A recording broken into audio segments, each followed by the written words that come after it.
Pernyataan Qatadah menunjukkan bahwa sejak awal orang musyrik memang tidak merasa kalau dirinya telah menyembah sesembahan selain Allah.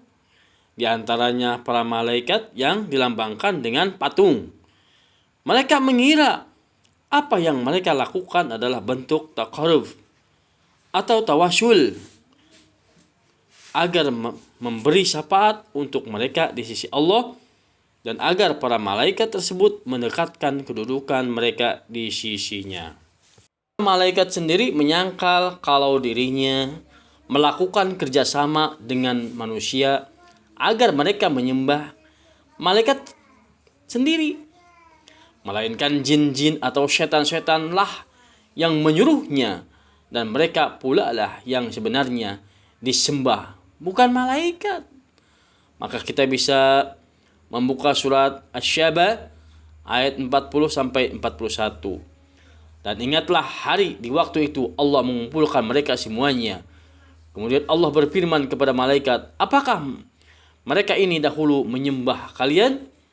Malaikat-malaikat itu menjawab, Maha suci engkaulah pelindung kami.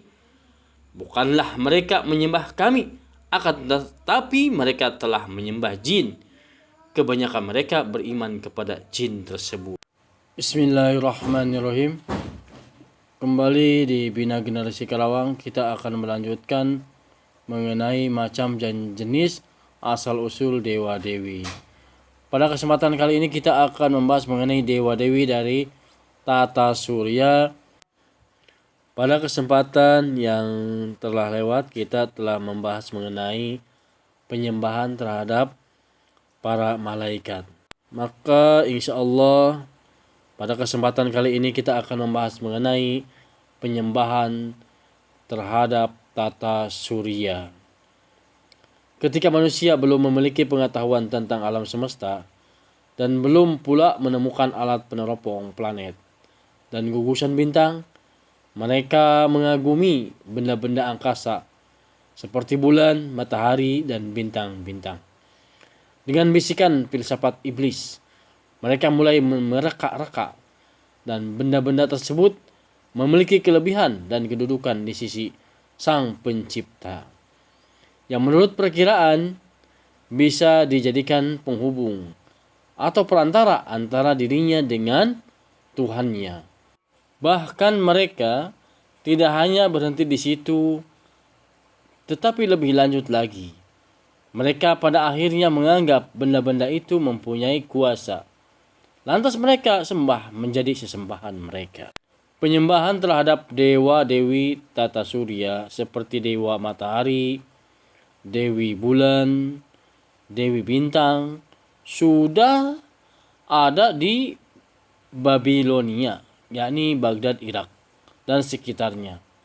Jauh-jauh hari sebelum Nabi Ibrahim alaihissalam diutus, diperkirakan sejak Raja Namrud berkuasa di Babilonia. Di dalam Al-Quran Allah Subhanahu wa Ta'ala telah mengisyaratkannya. Ketika Nabi Ibrahim yaitu melihat bintang, dia berkata, inilah Tuhanku. Akan tetapi tatkala bintang itu tenggelam, Ibrahim berkata, saya tidak suka kepada yang tenggelam. Kemudian Nabi Ibrahim melihat bulan terbit. Dia berkata, inilah Tuhanku. Akan tetapi setelah bulan itu terbenam, dia berkata, sesungguhnya jika Tuhanku tidak memberikan petunjuk kepadaku, pastilah aku termasuk orang-orang yang sesat. Lantas tatkala dia melihat matahari terbit, dia berkata, inilah Tuhanku, ini lebih besar. Maka tatkala matahari itu telah terbenam, dia berkata, hai kaumku, sesungguhnya aku berlepas diri dari apa yang kamu persekutukan. Sesungguhnya aku menghadap diriku kepada Tuhan yang menciptakan langit, bumi, dan cenderung kepada agama yang benar. Dan aku bukanlah termasuk orang-orang yang mempersekutukan Tuhan. Bisa kita membaca di Al-Quran surat Al-An'am, surat yang ke-6, yakni di ayat yang ke-74 sampai 79. Tambahan kepada benda-benda angkasa ini berkembang terus ke berbagai negara, yang dimulai dari Babilonia, menyebar ke selatan ke Yaman, ke Afrika, ke Mesir, ke barat ke Eropa, ke timur ke India dan Jepang. Dr. Robert Murray dalam artikelnya mengatakan, matahari telah disembah sebagai sesembahan. Setiap negara disebut dengan sebutan yang berbeda-beda. Di Babilonia, dewa matahari disebut Sames. Di Mesir disebut dewa matahari disebut Ra-Amon. Di Roma, dewa matahari disebut Mitras. Di India, dewa matahari disebut Betara Surya. Di Jepang, dewa matahari disebut Amaterasu. Di Peru, dewa matahari disebut Inti. Dalam mitologi Yunani, sang matahari disebut Huitzilopochtli. Dia adalah dewa nasional Aztec dan dia adalah dewa perang dan dewa matahari. Allah Subhanahu wa taala melarang untuk bersujud ke matahari dan ke bulan. Di surat Fussilat ayat yang ke-37. Janganlah kalian bersujud kepada matahari dan jangan pula kepada bulan. Akan tetapi bersujudlah kepada Allah. Dalam kitab Ma'arij Qabul menyatakan, sebab dan awal mulanya adanya penyembahan matahari bahwa mereka para penyembah matahari pada awalnya berkeyakinan bahwa matahari itu adalah malaikat.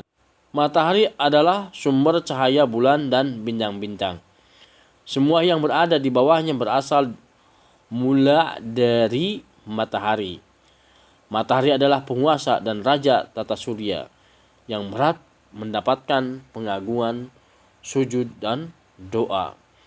Salah satu syariat mereka di dalam melakukan praktek ibadah kepada matahari adalah menjadikan untuk matahari sebuah patung yang di tangannya terdapat bola permata berwarna api, dan berhala tersebut ditempatkan dalam rumah ibadah yang mereka bangun dengan diberi nama matahari.